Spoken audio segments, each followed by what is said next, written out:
မင်္ဂလာပါ။ Okay channel ကနေပြန်လည်ကြိုဆိုလိုက်ပါတယ်။အခုပြောပြပေးမယ့်အကြောင်းအရာကတော့ကမ္ဘာအသက်ငယ်ဆုံးငွေဆက်လူသမားအကြောင်းဖြစ်ပါတယ်။1998ခုနှစ်မှာကောင်းလေးအမ္မာဂျီဆာတာဟာကမ္ဘာအသက်ငယ်ဆုံးငွေဆက်လူသမားဖြစ်တည်ကြတာပါ။ကမ္ဘာအသက်ငယ်ဆုံးငွေဆက်လူသမားဖြစ်ခဲ့တော့သူဟာအသက်10နှစ်ပါ။ယနေ့ထိသူ့ကိုကမ္ဘာကအသက်ငယ်ဆုံးငွေဆက်လူသမားဖြစ်ဖော်ပြနေတော့မှာပဲ။သူဟာအိန္ဒိယနိုင်ငံဘီဟာပြည်နယ်မူရှာဟာရွာလီကဖြစ်ပါတယ်။ဆာရာ2006ခုနှစ်နဲ့2009ခုနှစ်ကြားမိသားစုအပါအဝင်3ဦးကိုတတ်ခဲ့တယ်လို့ယူဆရပါတယ်။သူ့အသက်9နှစ်မှာပထမဆုံးတစ်ယောက်ကိုတတ်ခဲ့တာပါ။ဆာရာရဲ့နောက်ကျောင်းနဲ့ပတ်သက်ပြီးသူကဆင်းရဲတဲ့မိသားစုမှာမွေးဖွားခဲ့ပြီးတော့ဖခင်ကအလုပ်ကျန်းသမားတစ်ယောက်ဖြစ်တယ်ဆိုတာသိရပါတယ်။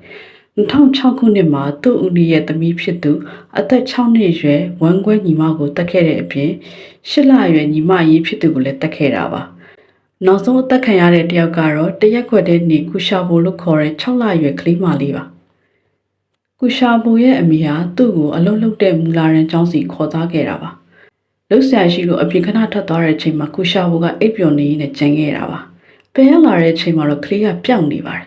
မကြခင်မှာပဲရဲတပ်ဖွဲ့ကိုကြောင်းကြားပြီးရှာဖွေမှုတွေပြုလုပ်ခဲ့ပါတယ်ဒါပေမဲ့နိုင်အနေငယ်ကြမှာတော့ဆာရာကူရှာဘိုကိုခေါ်သွားပြီးတော့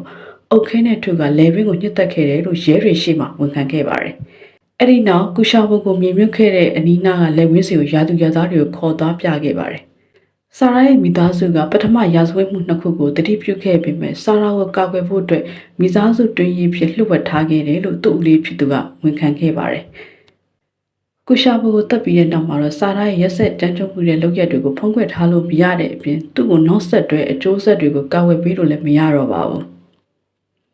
ရဲရီယာဆာရာကိုရဲစခန်းကိုခေါ်သွားခဲ့ပါတယ်။အဲ့ဒီမှာသူ့ညီမအရင်နဲ့သူ့ဝမ်းခွဲညီမကိုတက်ခဲ့တယ်ဆိုပြီးဝန်ခံပြီးတဲ့နောက်မှာသူကအရန်ပြုံးခဲ့ပါတယ်။နောင်တရပုံပေါ်လည်းမပေါ်ခဲ့ပါဘူး။ဒီမှုကိုစစ်ဆေးတဲ့အရာရှိတူကတည်သွားခဲ့တဲ့သူ3ဦးကအသက်ခံရတဲ့ပုံဟာအတူတူပဲလို့ဆိုပါတယ်။အိန္ဒိယဥပဒေအရခလေးတဦးကိုထောင်ဒဏ်ဒါမှမဟုတ်တေတံချမှတ်တာတွေလုပ်လို့မရတာကြောင့်ဆာရာကိုအသက်16နှစ်အထိကလေးကေဟာတစ်ခုမှထိန်းသိမ်းခဲ့တယ်လို့ယူဆရပါတယ်။အဲ့ဒီနေရာမှာပဲသူလိုအပ်တဲ့စီးပွားကူးသမှုတွေခံခဲ့ရပြီးအချိန်ကြာကြီးတယောက်တည်းချုံနှောင်ထားခဲ့ပုံရပါတယ်။ဆာရာက2016ခုနှစ်မှာလွတ်မြောက်ခဲ့ပေမဲ့သူဘယ်မှာရှိတယ်ဆိုတာကိုလည်းမသိရပါဘူး။